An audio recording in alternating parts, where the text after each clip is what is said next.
श्री सद्गुरुदेव भगवान की जय। श्री सीताराम सरकार की जय। श्री राधा रमण लाल की जय। श्री गौरी शंकर महादेव की जय। सभी दर्शकों और भक्तों को कोटि कोटि प्रणाम। सबको प्रेम भरा जय जय श्री राधे, जय जय श्री सीताराम। जितने भी उपासक हैं, भक्त हैं, बहुत ही ध्यान से इस सत्संग को सुनेंगे। निश्चित ही आपको आपकी उपासना में लाभ मिलेगा। देखिए, जीव के संशयों का नाश नहीं होता। जीवन के अनुभव से, जैसे जब हमारी जितनी उम्र बढ़ती जाएगी, हम इतने वर्ष के हो गए, हमें इतना अनुभव हो गया, तो आपको सांसारिक पदार्थों का, सांसारिक क्रियाओं का तो अनुभव हो सकता है, लेकिन आपको आध्यात्मिक अनुभव, सूक्ष्म जगत का अनुभव बिल्कुल नहीं होगा। ध्यान देंगे, हम कई जन्मों से इसी संसार में लगे पड़े हैं, सिर्फ और सिर्फ सुख की आशा में। कई बार हमें जन्मना भी पड़ा है, माँ के गर्भ में भी हम रहे, हमारी मृत्यु भी हुई। उस समय अपार हमें दुख मिला, कई हमने विषय भोगे, तो वो हमारे चित्त में सुख के संस्कार भी पड़े हुए, लेकिन ये सब विस्मरण करा दिया जाता है। यही प्रकृति की व्यवस्था होती है। ध्यान दें, अब इस जन्म में हम बिल्कुल अज्ञान में जी रहे हैं। आप हमारी बात पर साधक ध्यान देंगे। कोई भी साधना, उपासना, ऐसी कठोर तपस्या इस समय हम नहीं कर सकते, क्योंकि ये युग ऐसा है। इसमें शारीरिक दुर्बलता, मानसिक दुर्बलता, मानसिक चंचलता, चित्त की चंचलता बनी ही रहेगी। मन में विकृति निश्चित, आप इससे बच नहीं सकते। ऐसा वातावरण होगा, ऐसा मनुष्यों का व्यवहार होगा एक दूसरे के प्रति कि वे पल पल छिड़ छिड़ दुखी ही रहेंगे। हमारी बात पर आप ध्यान देंगे। अगर आपको आध्यात्मिक ज्ञान चाहिए, आपको वास्तविक सुख चाहिए, जिस सुख का वर्णन शब्दों से नहीं हो सकता, कोई भी ऐसा नहीं है जो उस सुख का वर्णन कर सके, वो सिर्फ और सिर्फ आपको अनुभव में होगा, और वो भजन से ही होगा। जितना आप नाम जप करेंगे, एक ही आश्रय बनता है, वो भी भगवान नाम जप।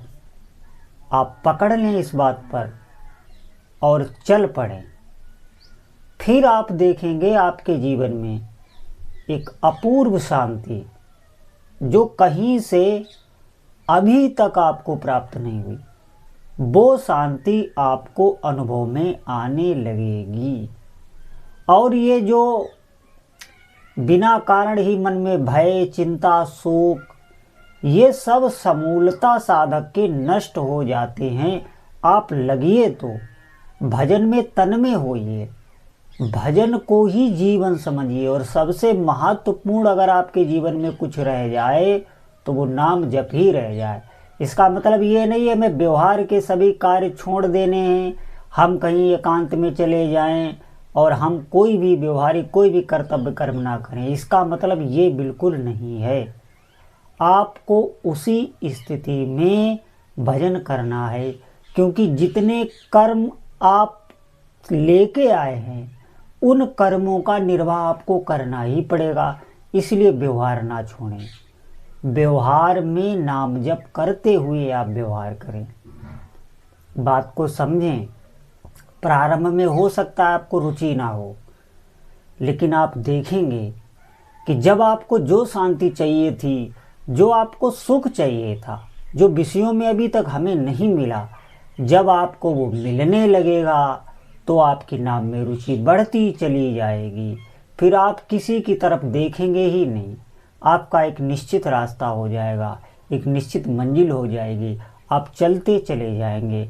हमारी इस बात को समझें। भगवान का नाम जब गुरु होता है, सर्वसमर्थ होता है, वो आपको भीतर ही भीतर सब प्रकार के ज्ञान देते रहेगा।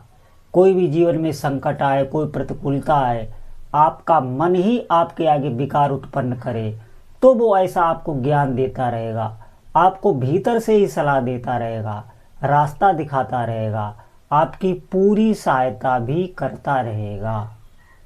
आपसे ही आपकी सहायता करवा देगा, नहीं तो किसी को प्रेरणा देके आपकी सहायता करवा देगा। कहीं न कहीं से आपकी सहायता होगी ही।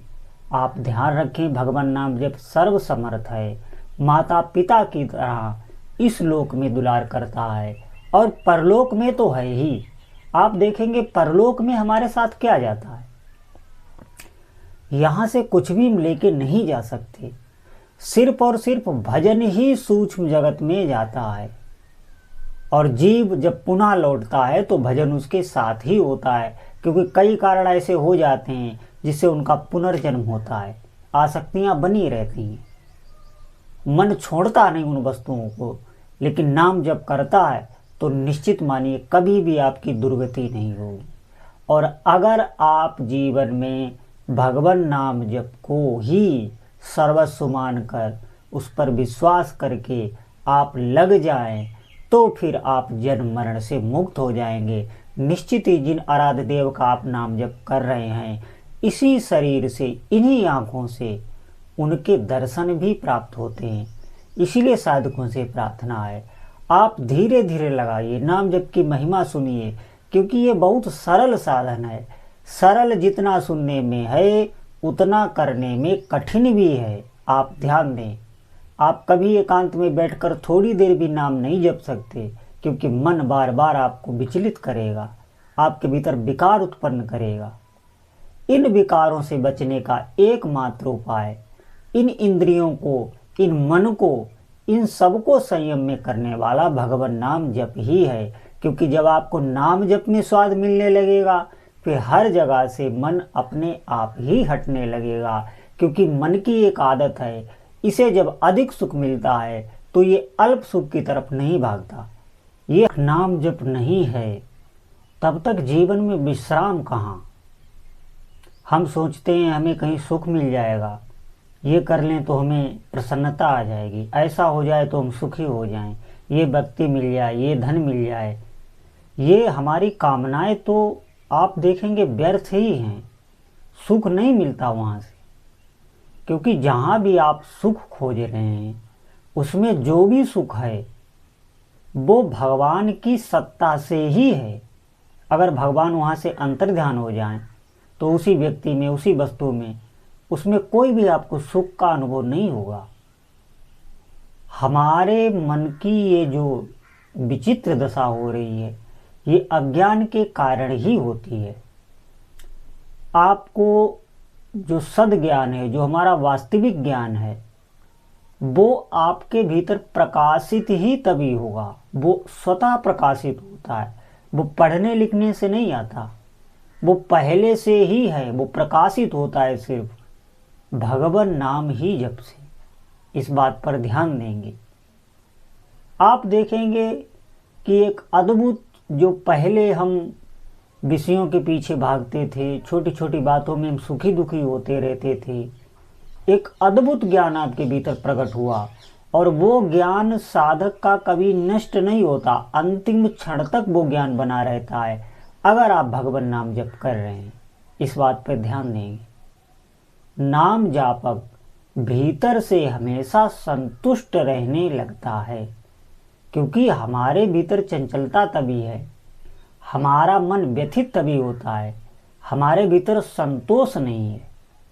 भगवान नाम जप से ही संतोष प्रकट होगा। आप ध्यान दें, ऐसी कोई आध्यात्मिक जगत की दशा नहीं है जो आपको नाम जप से ना प्राप्त हो सके। ऐसी कोई भौतिक वस्तु नहीं है जो आपको नाम जप से ना प्राप्त हो सके। आप करिए तो, आप लगिए इसमें, निष्ठा से, धैर्य से। धैर्य इसलिए कि अभी आप कहेंगे कि इतनी नाम की महिमा सुनते हैं, हम तो नाम जप कर रहे हैं, हमें कुछ भी लाभ नहीं हुआ। देखिए, कई जन्मों के कर्म हमारे जमा हैं, अच्छे भी किए हैं, बुरे भी किए हैं। जिन लोगों के साथ, जिन वस्तुओं के साथ, जिन व्यक्तियों के साथ हमने बुरा किया है, वो किसके पास आएगा? आएगा तो हमारे पास ही। वो सब कर्म जीव को भोगने पड़ते हैं। भगवान नाम जब उन्हें नष्ट करता है। कुछ तो समय दीजिए साधना को, आप लगे रहिए, संशय मत प्रकट कीजिए। संशय ही नाश कर देते हैं। ये मन, यही इसी ने भोग किए हैं, इसी ने जीवों को सताया है। अपनी सुख की इच्छा में इसने दूसरों को दुख दिया है। तभी ये मन बार बार आपको संशय में डालेगा, आपको हटाएगा नाम जप से। इस बात को समझें आप। ये नहीं जानता वास्तविक सुख क्या है, और जिस दिन अगर धोखे से भी इसने नाम जप का सुख को पकड़ लिया, तो फिर ये किसी की तरफ देखेगा भी नहीं। इसीलिए बार बार इसे अभ्यास कराएं, इसे नाम जप सुनाएं, नाम जपे भी और सुने भी। आप देखेंगे आपको अद्भुत लाभ मिलने लगा। साधक इस बात पर ध्यान दें, कभी भी मन में कोई ऐसा संशय ना खड़ा करें जिससे हमारी अश्रद्धा हो जाए भगवान नाम जप में।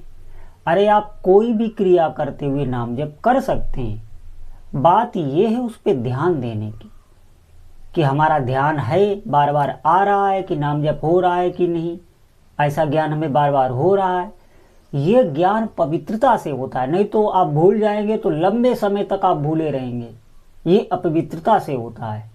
तो बार बार नाम जप की महिमा सुनिए, अपने इष्ट देव की सेवा करें, उनके विग्रह की सेवा करें, हमारा मन पवित्र हो। नाम जप से ही मन पवित्र होता है।